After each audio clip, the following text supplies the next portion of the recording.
Kupitia mitandao ya kijamii tumeshuhudia tabia ya baadhi ya watu ya kutumia vibaya mitandao hiyo kwa kutengeneza, kuandika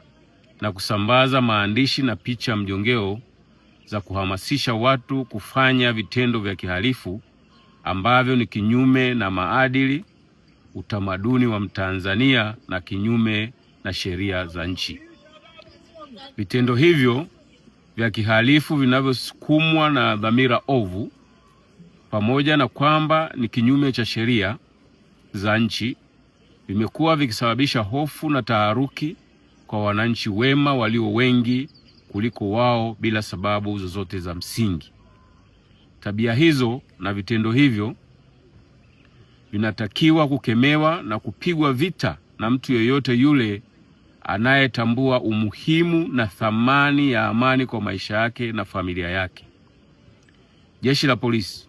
linaendelea kuhakikishia Watanzania kuwa litaendelea kuwasaka na kuwakamata na kuwafikisha katika mamlaka nyingine za haki jinai kwa hatua za kisheria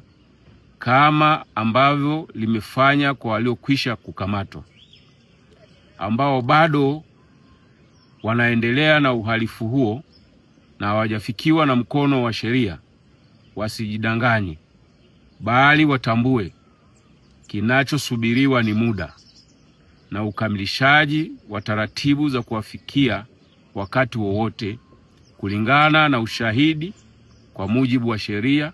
kanuni na taratibu za nchi.